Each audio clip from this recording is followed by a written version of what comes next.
A ver, continuemos entonces. Las disposiciones transitorias del estatuto. Como ustedes saben, el estatuto de una asociación se formaliza por escritura pública, pero los estatutos no solamente contienen sus dispositivos, ¿no?, sus articulados, sino también hay disposiciones transitorias, complementarias, disposiciones finales, como muchas normas, ¿no? Entonces se ha dado el caso que el registrador se ha encontrado en la disyuntiva de, por ejemplo, una disposición transitoria que contenga un otorgamiento de poder, ¿no? Una disposición que contenga algunas reglas que tengan implicancia respecto de, ¿no?, el funcionamiento de la persona jurídica, ¿no? Porque hay veces ponen, ¿no?, como disposición transitoria, ¿no? No obstante lo que dice el artículo tal, ¿no?, el proceso eleccionario el del segundo consejo directivo se llevará de tal manera, por ejemplo, ¿no? Entonces, es una disposición que implica, ¿no?, que se afecte una norma dentro del contenido mismo del estatuto. Y a veces hay disposiciones transitorias que, bueno, están simplemente por cuestión de formalidad, y otros porque, por ejemplo, contienen la disposición: el primer consejo directivo estará conformado por tales personas, ¿no? Entonces, si se trata de nombramientos de directivos, en realidad no es mucho problema. ¿Por qué? Porque el Código Civil te dice el nombramiento de representantes, su remoción, etcétera, etcétera, no requiere el otorgamiento de escritura pública, sino con copia certificada. Pero este tipo de disposiciones que se varían, ¿no?, que no está referido a actos que se puedan formalizar por copia certificada, traía problema al registrador, ¿no? ¿Cuál es el instrumento idóneo? Para modificar esto va a requerir una escritura pública, ¿no?, o puede hacerlo por copia certificada. Y se llegó incluso en algunos casos a exigir que, como en una disposición transitoria del estatuto se había consignado al nombramiento del consejo directivo, señalaban que el siguiente consejo directivo también tenía que inscribirse en mérito de escritura pública. Entonces, en ese sentido, el Tribunal Registral sacó una disposición que muy poco alivió el problema, porque dice: forma parte integrante del estatuto sus disposiciones finales y transitorias, porque la modificación de alguna de ellas implica la modificación del estatuto, aunque su contenido se refiere a un acto que requiera formalidad distinta. Entonces, si en una disposición transitoria está el nombramiento del consejo directivo y yo quiero recortar su mandato, ¿tengo que hacerlo por escritura pública?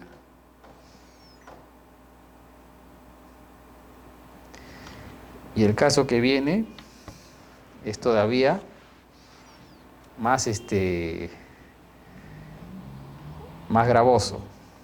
Dice: tratándose de una modificación de estatuto, la reapertura del acta primigenia deberá cumplir para su inscripción por la formalidad de escritura pública, conforme a lo dispuesto por el artículo 81 del Código Civil.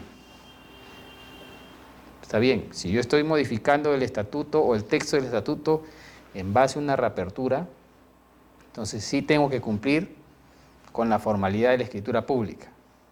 Eso sí, no hay discusión.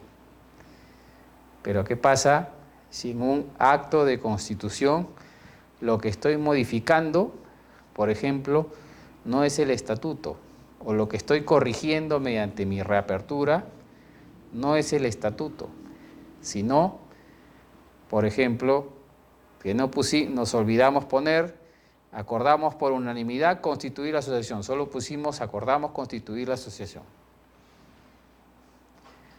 O, por ejemplo, omitimos poner la hora de conclusión de la sesión.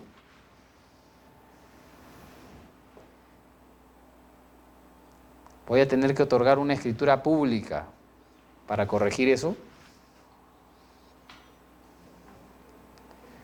O incluso en los casos, ¿se acuerdan que les mencioné en la sesión anterior, cuando cuando el libro de actas se legalizaba en fecha posterior, ¿no?, a la adopción del acuerdo, a la celebración de la asamblea fundacional, ¿no? Entonces omitieron consignar que el acta se adhirió en fecha tal. También eso, tengo que elevarlo a escritura pública.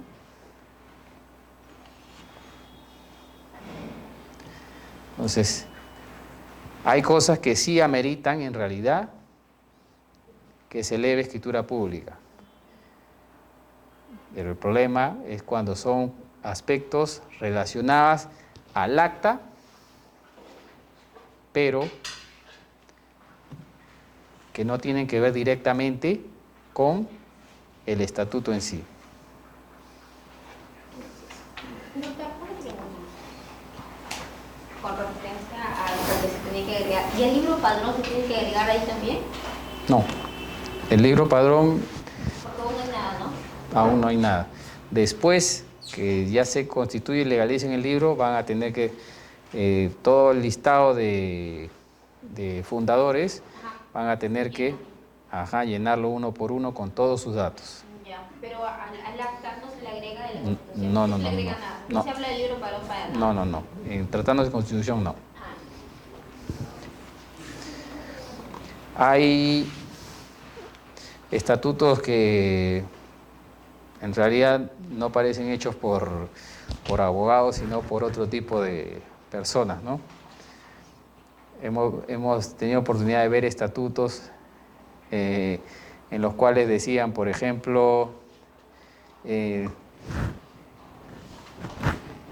quórum será de más de la mitad de los asociados, ¿no? Y los acuerdos se adoptarán con el voto favorable de 2/3 de los asociados. Es contradictorio. O sea, de 100 pueden asistir 50, ¿no? Pero el acuerdo tienen que aprobarlo 66 personas. Y hay estatutos así. Y cuando se le formula la observación, ¿no?, insisten todavía en que no, que en ningún momento se ha consignado que tiene que ser así, que es 2/3 de los asistentes, pero el estatuto, como lo han planteado, no dice eso, ¿no? O como la interpretación que hacen del artículo 87 del Código Civil respecto de la modificación del estatuto, la disolución en segunda convocatoria, ¿no?, que por esa alteración en el orden, ¿no?, de los párrafos, incumplen el requisito mínimo que establece la ley.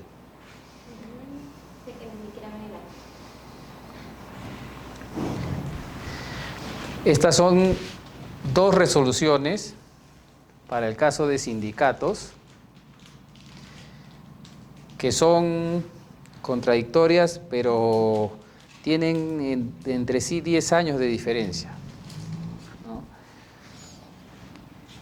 El año 2006, cuando el tribunal sacó esta resolución, hizo la calificación integral de todo un estatuto. Bueno, era un estatuto de un sindicato que, si no me equivoco, se constituyó en los años 60, ¿no?, cuando incluso ni siquiera había normatividad, una normatividad sistemática de lo que era la constitución de sindicatos, ¿no? Entonces, ¿qué decía el tribunal registral?, ¿no? Las inscripciones relativas a los sindicatos no podrían gozar de la presunción de exactitud y validez si no estuvieran sujetas a la calificación registral de la convocatoria, quórum y mayoría, formalidades de las actas, requisitos de elecciones. Pues en base a la calificación de estos aspectos se determina la validez de sus acuerdos.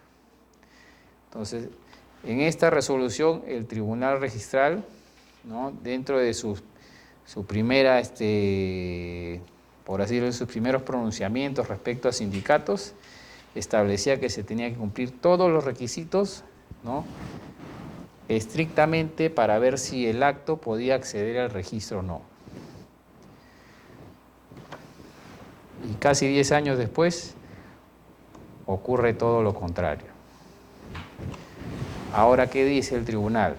¿no? En aplicación de un precedente referido a actos administrativos, ¿no? La calificación de actos de personas jurídicas que según la ley se realiza por el solo mérito de la resolución administrativa que los tiene por aprobados y reconocidos. Recuerden que la Ley de Relaciones Colectivas de Trabajo señala que se tendrán, con el solo mérito de la resolución, podrán inscribirse los sindicatos, ¿no?, en el libro de asociaciones para efectos civiles. Pero ojo, la ley dice que se inscribirá en el libro de asociaciones, pero no implica que se va a transformar en una asociación. La ley le está dando cobertura para que tenga un lugar donde publicitar, ¿no? Porque para efectos gremiales tiene al Ministerio de Trabajo, para efectos civiles el registro de personas jurídicas.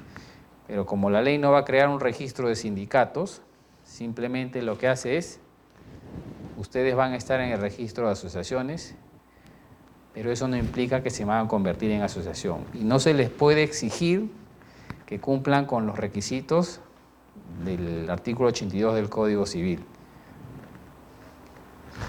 Ahora, ¿qué dice el tribunal, no?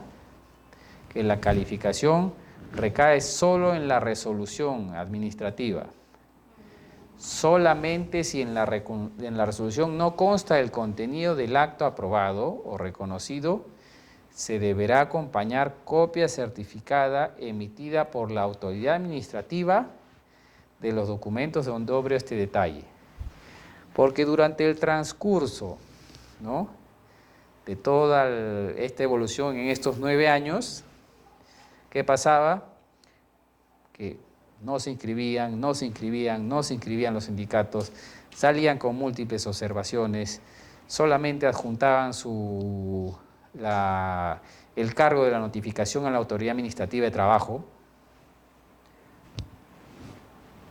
pero solamente eso servía para acreditar que habían cumplido con comunicar al Ministerio de Trabajo.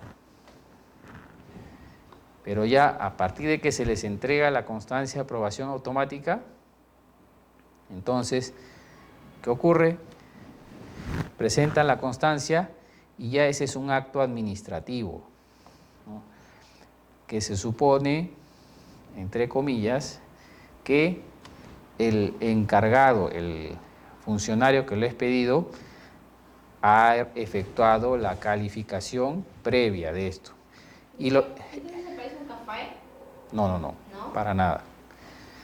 Entonces, en esta resolución se establece, ¿no?, que a partir de la modificación que ha habido en las normas internas del Ministerio de Trabajo y específicamente en el registro sindical, ya esta autoridad administrativa sí hace control de legalidad de los actos, o sea que hace una calificación como la haría un registrador, ¿no?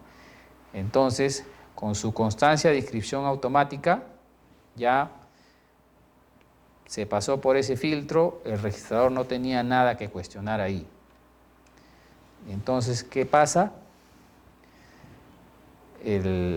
Normalmente se adjuntaba la constancia de inscripción automática y copia certificada del acta, certificada por notario. Pero el registrador no tenía forma de vincular un documento con el otro, porque en la constancia de inscripción automática simplemente decía, como les mencioné en una clase anterior, téngase por reconocido a la junta directiva presidida por fulano de tal, ¿no? Nada más. Hágase saber, cúmplase, etcétera, etcétera. Listo, eso era todo. Entonces, el registrador no tenía forma de saber si la junta directiva a la que hacía referencia la constancia automática era la misma que figuraba en el acta. Entonces, para esto, el tribunal lo complementó. ¿Y qué dijo? Que si en la resolución no consta el contenido del acto, ¿no?, se deberá acompañar copia certificada emitida por la autoridad administrativa, ya no por el notario, sino por la autoridad administrativa. Entonces, eso va a darle la certeza al registrador de que esta acta es la que ha visto el funcionario del Ministerio de Trabajo, ¿no? Y por lo tanto, la información que no esté acá, yo la puedo extraer del acta.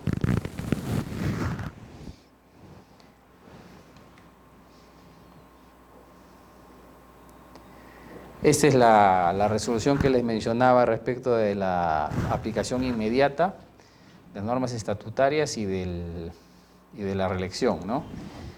Dice, si en cumplimiento del estatuto anterior se ha reelegido a los miembros de un órgano y antes de culminar su mandato se aprueba otro estatuto, pero que también prevé una sola reelección, este órgano directivo no podrá ser reelegido otra vez por aplicación inmediata del nuevo estatuto. O sea, lo que hace es que mientras unos pretendían que con la modificación estatutaria todo lo de atrás desaparecía, ¿no? El tribunal lo que hace es, se tiene que seguir reconociendo los hechos anteriores a la dación del nuevo estatuto, ¿no? Incluso de aquellos actos que no se hayan dado durante su vigencia o que se dieran antes de su vigencia. Porque como les dije hace un momento, el hecho que se apruebe un nuevo estatuto no significa que lo de atrás ya no exista.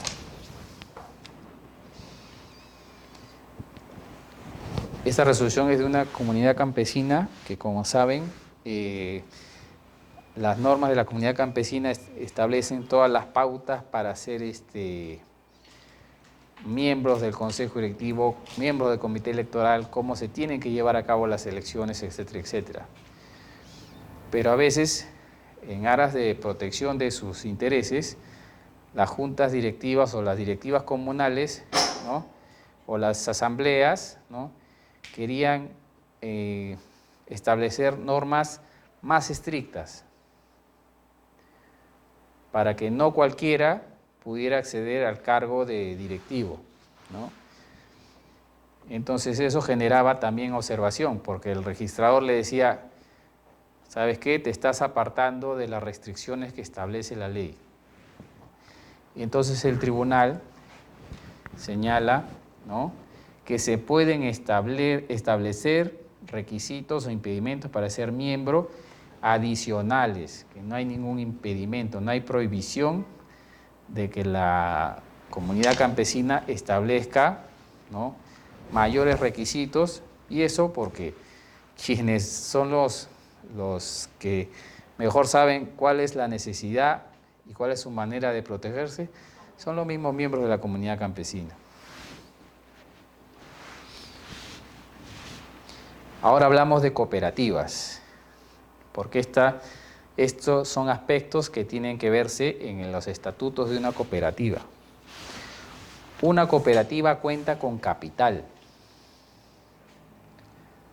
a diferencia de una asociación, ¿no?, a diferencia de un comité, a diferencia incluso de una fundación. Una fundación cuenta con un patrimonio, no cuenta con un capital.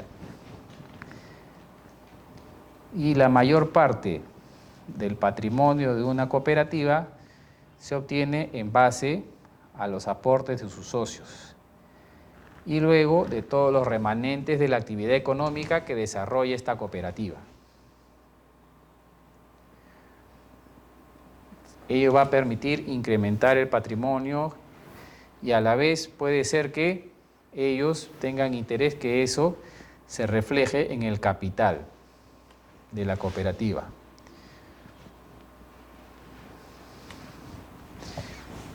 Pero aquí en ese sentido el tribunal fijó una posición. Dice, una sociedad tiene capital y cuando se constituye o aumenta su capital, tiene que acreditarlo ante el registro.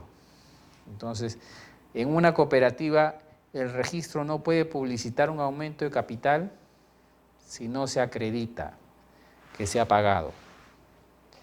Entonces, por eso, en aplicación de la legislación mercantil, conforme le establece la propia Ley General de Cooperativas, tiene que acreditar si es aporte, si es aumento de capital por aporte, ¿no?, de bienes dinerarios en una cuenta a nombre de la cooperativa en una entidad del sistema financiero nacional.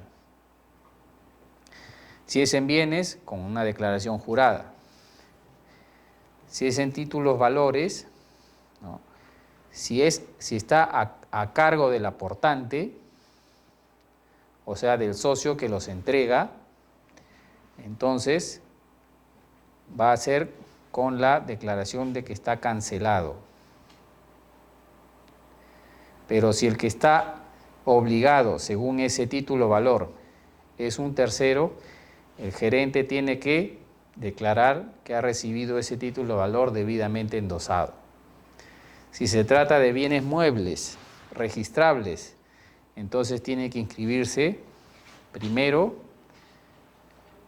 Si se trata de un vehículo, por ejemplo, tiene que inscribirse primero ese aporte a favor de la cooperativa, ¿no?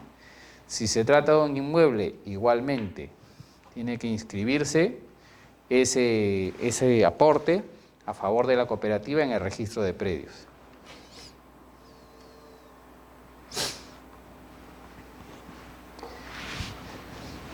El capital inicial de una cooperativa deberá encontrarse suscrito y pagado en al menos el monto mínimo establecido en el estatuto. La Ley General de Sociedades habla que tienen que estar suscritas y pagadas al menos en 25%, por ejemplo. ¿Cómo se acredita que se ha pagado? Mediante los mecanismos que ya le mencioné hace un momento. Ahora hablamos de CAFAES. Como hemos dicho reiteradamente, el CAFAE solamente tiene un plazo de duración de 2 años, luego del cual se extingue. Pero ¿qué pasa? Que a veces las entidades del sector público tienen problemas para volver a constituir el nuevo CAFAE. ¿Por qué? Porque están en problemas con los sindicatos, no les reconocen sus representantes, a veces los mismos representantes de la entidad no quieren hacerse cargo, etcétera, etcétera, ¿no? Entonces, para estos órganos administrativos estatales, lo más fácil es decir, ¿sabe qué? Hasta que se elija el nuevo CAFAE vamos a prorrogar el anterior. Pero la ley no prevé la prórroga de CAFAES, ¿no? Si no me equivoco, el único CAFAE que tiene duración indeterminada en virtud de una resolución ministerial es el CAFAE del sector salud, si no me equivoco. Entonces, cuando viene una resolución administrativa prorrogando la vigencia de un CAFAE, el título se tacha. ¿Que hay una excepción? Sí. Cuando el CAFAE está constituido por un periodo menor a 2 años y la prórroga se hace para completar este periodo de 2 años. Ahora, tratándose de resoluciones administrativas, hay una regla que les permite a ellos, por ejemplo, imaginemos que mi CAFAE venció el 31 de diciembre del año pasado. Estoy en el mes de febrero y recién voy a sacar mi resolución constituyendo el CAFAE. Pero ellos han venido funcionando así de hecho, entre comillas, desde antes de que salga la resolución. Entonces lo que puede la autoridad administrativa es constituyo, ¿no?, con eficacia retroactiva a tal fecha, al 1 de enero, por ejemplo, ¿no?, el CAFAE o el subCAFAE, ¿no?, para el presente periodo. Eso sí puede hacerlo, pero lo que no puede es prorrogar por un plazo mayor a los 2 años. Doctor, ¿y cuál es la finalidad del CAFAE? Si bien es cierto que ya, claro, administra el fondo, su patrimonio está conformado por las tardanzas y los descuentos de los trabajadores, pero ese fondo en qué lo destina. Originariamente, los CAFAES entregaban bonificaciones a los trabajadores el 1 de mayo. Entonces, ¿Y ahora? lo otro que hacía el CAFAE era ¿qué? Era gestionar, ¿no?, u otorgar préstamos, ¿no?, con intereses bajos, ¿no?, en épocas específicas del año, ¿no?, para que el trabajador, si por ejemplo en etapa escolar, ¿no?, o por algún otro motivo requería un préstamo, el CAFAE le daba y se hacían los descuentos automáticamente por planilla, ¿no? Y eso a la vez financiaba el CAFAE para que entregue las bonificaciones, primero que se daba en mayo, de ahí que se estilaba también entregar en julio, ¿no?, o en diciembre, ¿no? ¿Con qué? Con esos fondos, y precisamente por eso se le llama fondo de asistencia y estímulo. Si el trabajador, por ejemplo,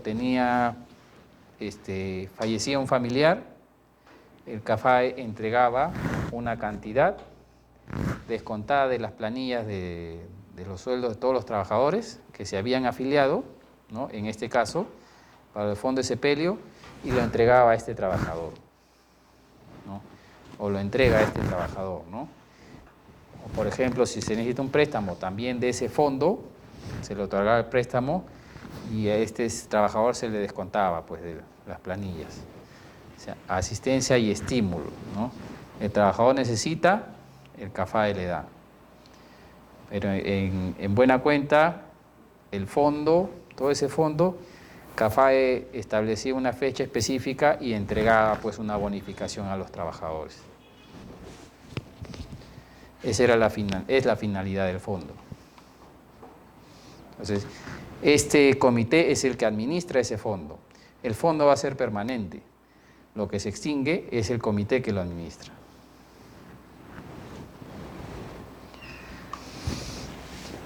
Hay algunos CAFAES que se extinguen y como tienen este problema de que no pueden constituirse porque no tienen los representantes de los trabajadores, etcétera, etcétera, ¿qué hace el titular de la entidad? Designa a su representante, ¿no?, y ya, ¿cómo se llama?, por así decirlo, se zafó del problema. Nombra a su representante y ya después ya que se sumen los otros, ¿no? Pero ya se ha establecido en el Tribunal Registral, ¿no?, que nombrar un solo integrante del CAFAE no puede acceder al registro. Tienes que constituir al menos un número mínimo, ¿no?, para que puedan sesionar válidamente. Tú sí puedes nombrar un integrante para completar, pero no como único representante, pues, del CAFAE.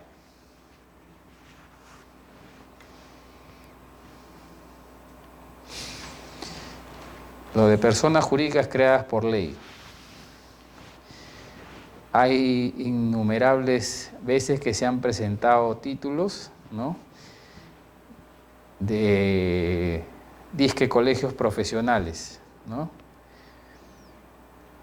que dicen que quieren integrar un gremio representativo de trabajadores que realizan una determinada actividad, ¿ya?, invocando ese carácter de profesional. Muchas veces han intentado crear, ¿no?, su colegio profesional. Pero ya reiterada jurisprudencia del tribunal ha establecido que para que sea un colegio profesional tiene que ser creado por ley y la ley tiene que darle personería jurídica a ese colegio. Entonces, ¿qué implicancias tiene esta decisión? Que los colegios profesionales, que sí son reconocidos por la ley, creados por la ley, tienen a su vez otros órganos de carácter regional, departamental, etcétera, etcétera. ¿Y qué ocurre? Si el colegio profesional a nivel nacional, ¿no?, tiene personería jurídica, los colegios regionales departamentales la tienen, porque ello determinaría que si cada uno tiene su propia personería jurídica, cada uno tendría que inscribirse en su propia partida en la sede registral que le corresponde, ¿no? Pero si la ley no le da autonomía o su estatuto no le da autonomía, simplemente todos se van a inscribir en la partida matriz, el de la principal.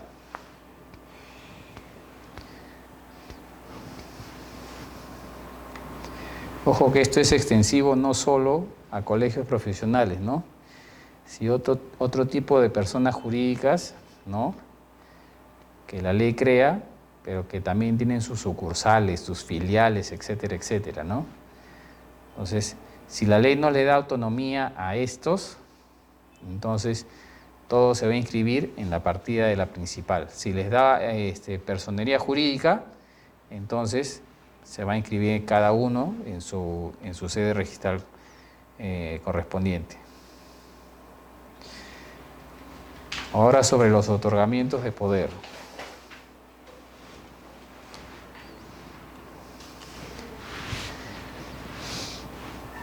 Dice esta resolución del 2006, no es procedente la inscripción del poder otorgado a una persona en su calidad de presidente de la directiva comunal cuando del acta se acredita que acredita su nombramiento, se advierte que éste es incompatible con el antecedente registral. O sea, ¿qué ocurre si el mandato de este directivo venció en abril y le están otorgando un poder en mayo? Simplemente eso no se puede inscribir porque no hay mandato vigente.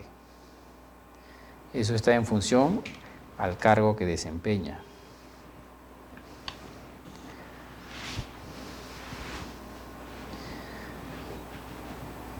En el caso que un órgano decida, por ejemplo, consejo directivo, ¿sabes qué? Acordamos vender este inmueble. Acordamos otorgar poder a esta persona para que transfiera este inmueble. Para que pueda hacer eso, tiene que estar facultado por el estatuto. Un órgano no puede hacer lo que el estatuto no le faculta.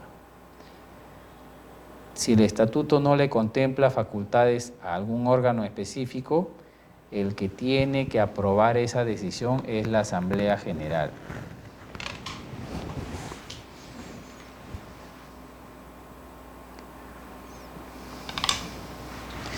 El Código Procesal Civil, ¿no?, establece que no procede el otorgamiento de poder para que se ejerza conjuntamente, ¿no?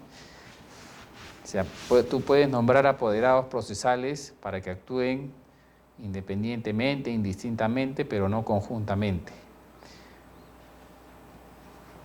Salvo en algunos casos, ¿no? Transacción, allanamiento.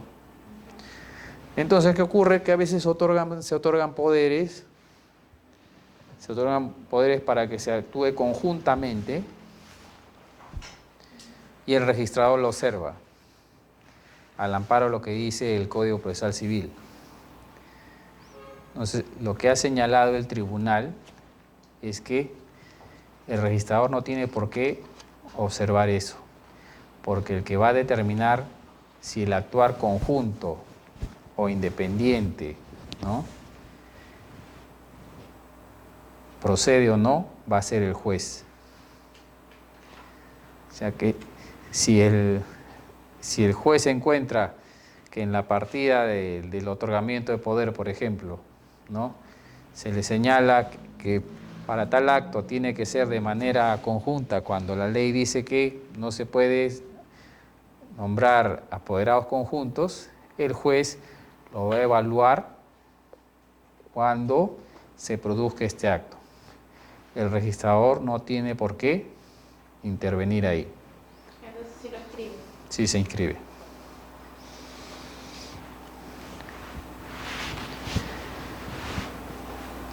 Esta resolución tiene doble acepción, o tiene dos sentidos, dos connotaciones, dos significados. Dice, el artículo 2028 del Código Civil no ha considerado el supuesto que la inscripción del nombramiento de representantes se realice en virtud de documento distinto al de la copia certificada de la parte pertinente del acta donde se adopte dicho acuerdo. Entonces, lo que está diciendo es, la inscripción se hace en mérito a copia certificada. Sí.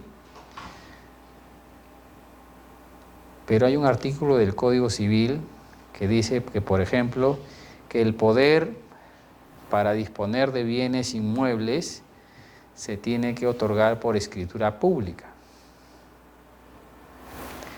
Y entonces algunos registradores que dijeron,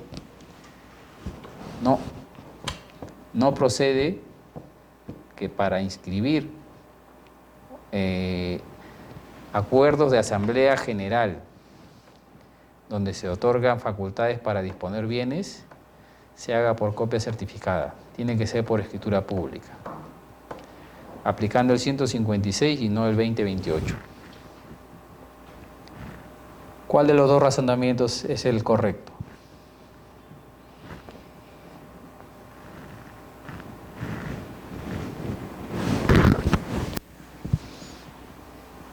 Cuando vemos el artículo 2028,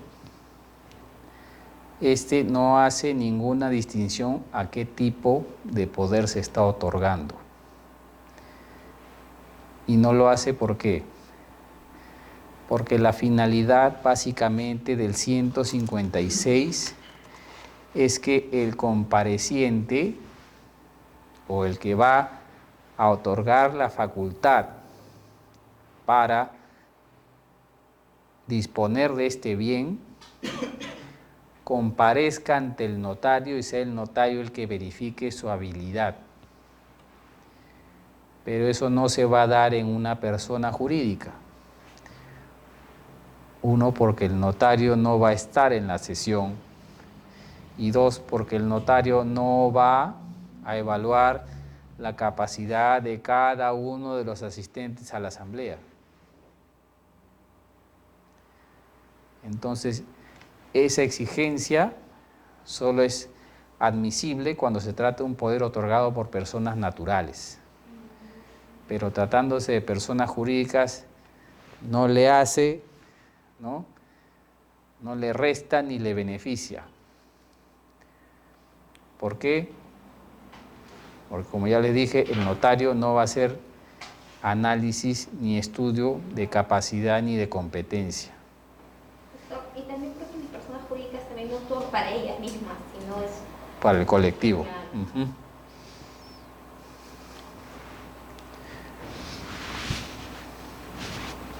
Esta es una resolución que hasta ahora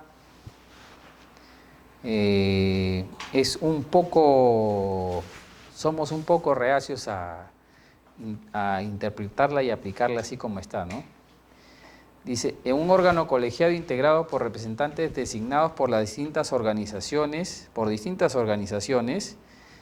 la organización con capacidad para nombrar a dichos representantes es la encargada de acordar su revocatoria o cese, salvo que el estatuto establezca algo distinto. ¿Qué ocurre? Hay personas jurídicas que en su estatuto dicen el consejo directivo estará integrado por 2 representantes de tal entidad, 2 representantes de tal entidad, 1 representante de tal entidad. Entonces, ¿quién designa a esos representantes? No va a ser la propia persona jurídica, sino esas otras entidades. Entonces, el principio de especialidades partidas registrales, ¿no?, nos lleva a la conclusión de que el acto, ¿no?, o la decisión de una persona jurídica no tendría por qué inscribirse en la partida de otra persona jurídica.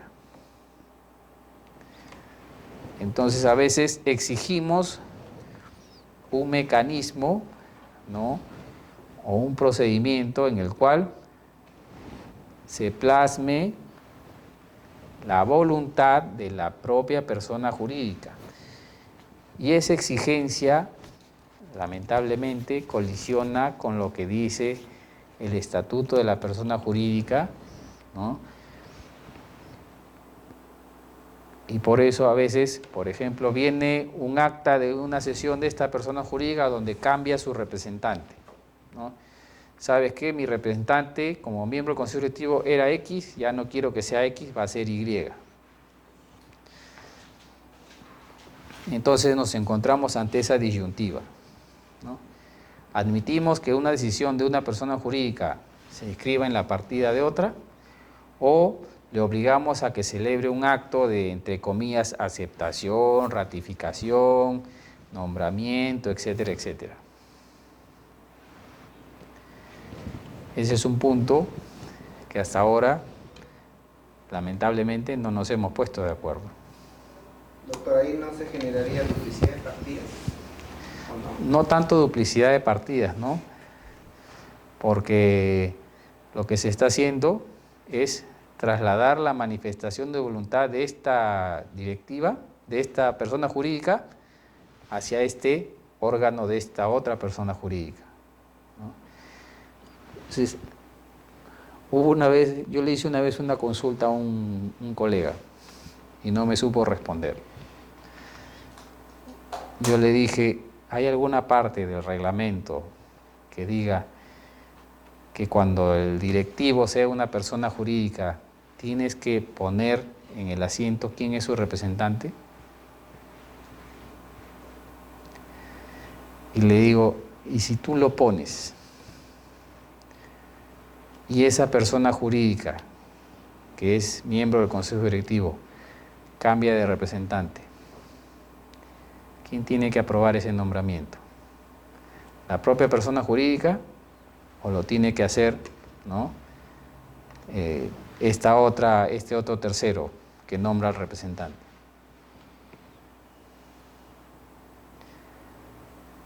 Por eso durante un tiempo yo personalmente opté por no consignar en el asiento de inscripción el nombre del representante.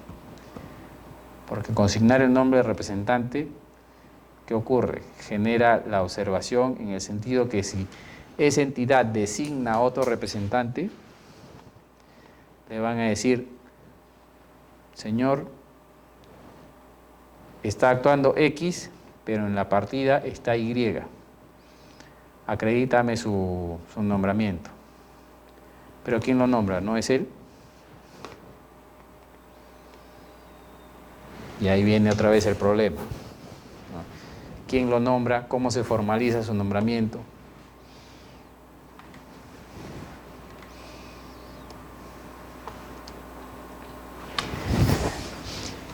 Las entidades promotoras. Hay entidades promotoras en las cuales las entidades promotoras pues son las que se encargan pues de gestionar y fomentar la creación de una universidad, un colegio, un instituto, ¿no?, relativo a actividades educativas, ¿no?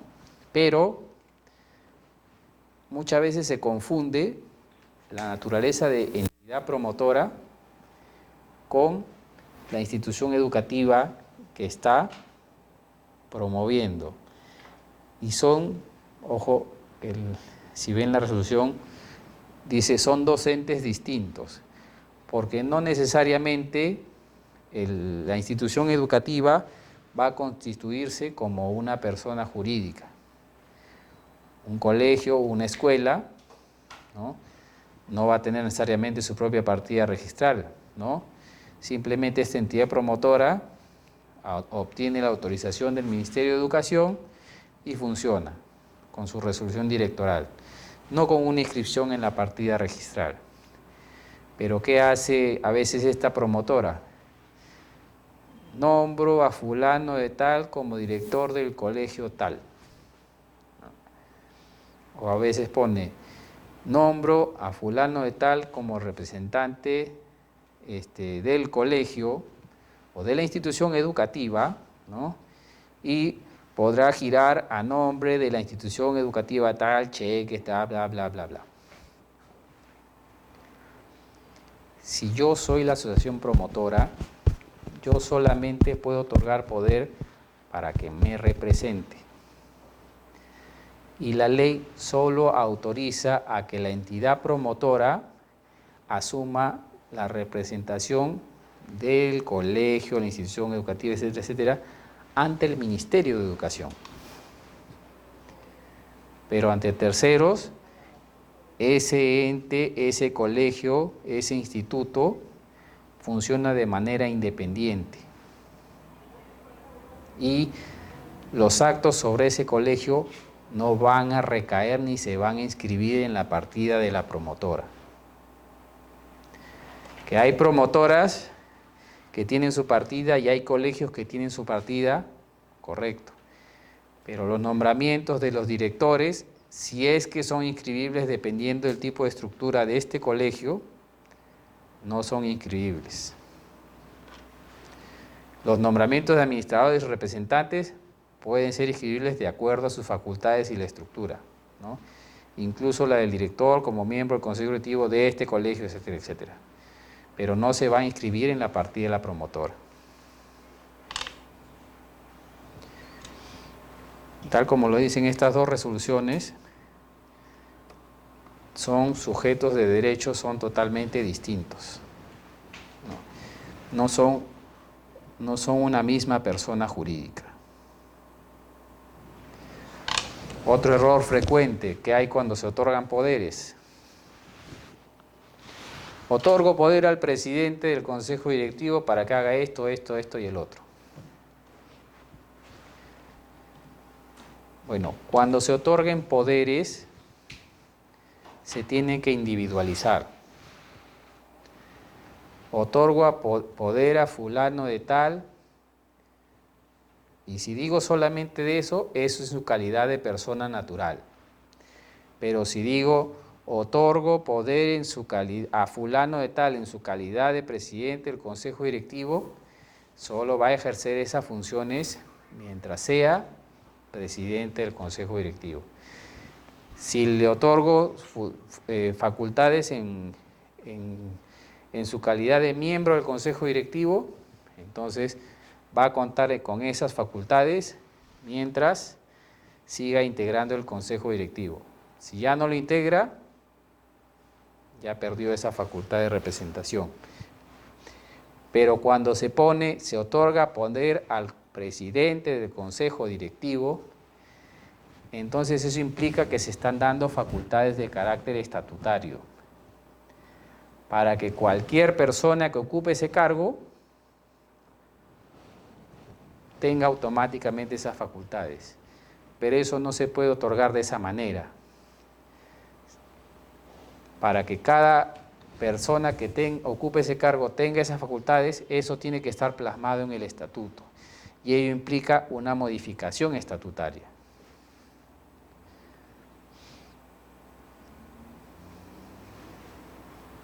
Entonces, ya saben, otorgo poder a fulano de tal. Entonces, ahí el poder se da de carácter indefinido hasta que se revoque. Otorgo poder a fulano de tal en su calidad de directivo y será mientras tenga función como directivo. Pero no otorgo poder al vocal del consejo directivo, al presidente del consejo directivo, al vicepresidente. No, los poderes se tienen que individualizar. Las facultades estatutarias sí pueden ser genéricas. El acuerdo de otorgar algún derecho a favor de terceros, adoptado por la Asamblea General, no constituye por sí solo acto inscribible. Pues conforme al artículo 20-25, lo que constituye acto inscribible es el nombramiento, facultades y cesación de los administradores y representantes. O sea, si yo vendo un inmueble, eso no es inscribible. Si voy a recibir en donación un inmueble, eso tampoco es inscribible. voy a comprar un bien, eso no es inscribible. Lo que se inscribe es el nombramiento, el otorgamiento de poder a una persona para que celebre ese acto o para que lo ratifique.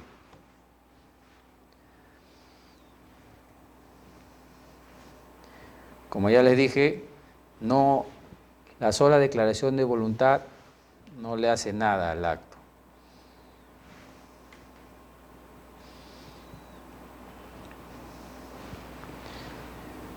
Esta resolución lo amplía de manera más diversa. Dice, los intereses particulares para pretender inscribir actos que no tienen vocación de punibilidad pueden ser diversos, pero no pueden superar el interés colectivo que se publiquen solamente aquellos actos necesarios para contratar.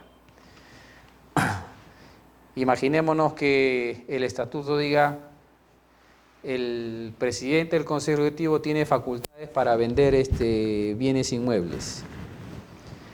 Y hay un otorgamiento de poder que dice, se otorga poder a fulano de tal para que venda el inmueble asignado con la dirección Avenida Mariátegui 2022.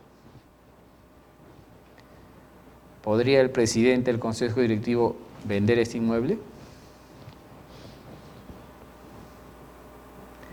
Y si el apoderado vendiera y el presidente también vendiera, ¿no?, a personas diferentes el mismo inmueble, ¿cuál sería el que tendría prioridad para esto? El apoderado, por ser específico. Entonces, en este caso, ese otorgamiento de poder inscrito ya se le hace oponible, ¿no?, a la otra persona que adquirió del presidente.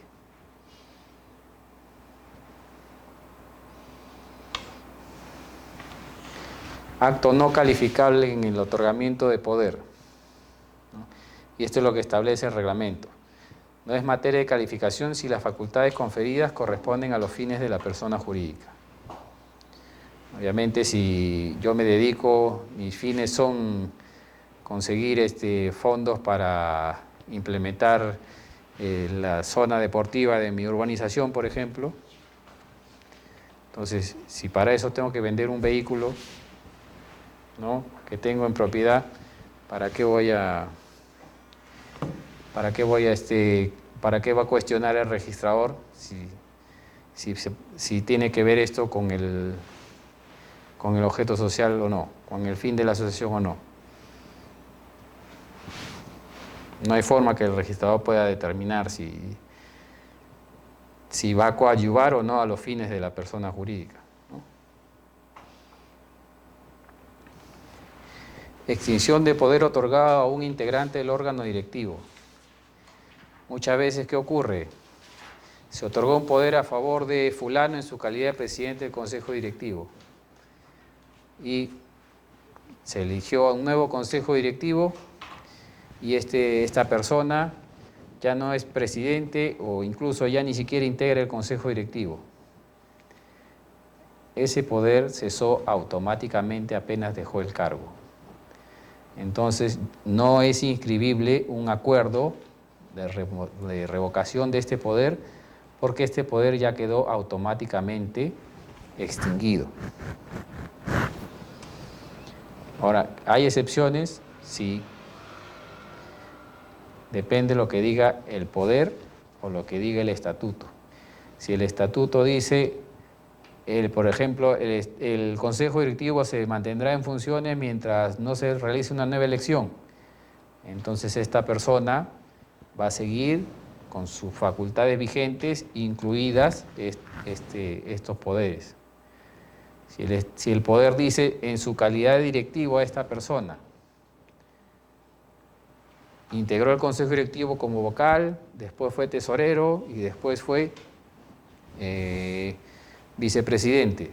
Bueno, como siguió integrando el Consejo Directivo, entonces ese poder se ha mantenido vigente a pesar de los cambios que ha tenido en sus cargos.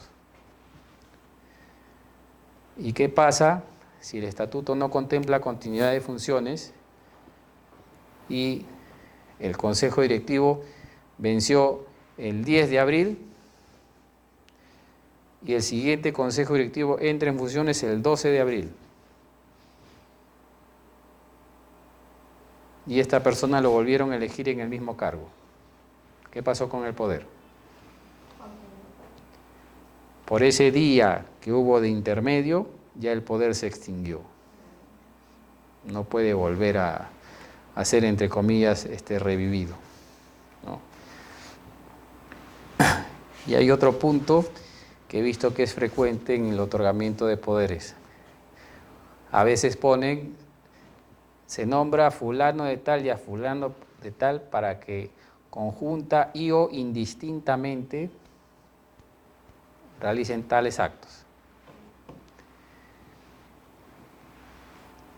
Conjunta o indistintamente son formas de intervención incongruentes, son incompatibles. Entonces tú tienes que poner conjunta o indistintamente, no puedes poner conjunta e indistintamente, porque no se va a saber si tiene que intervenir los dos o basta que intervenga uno. Sin embargo, hemos encontrado varios poderes, ¿no?, que lo presentan de esa manera. Así que hay que tener cuidado cuando uno redacta sus poderes. ¿O pueden hacer el mismo acto los dos a la vez? Porque dice distinto. ¿Cómo va a ser válido?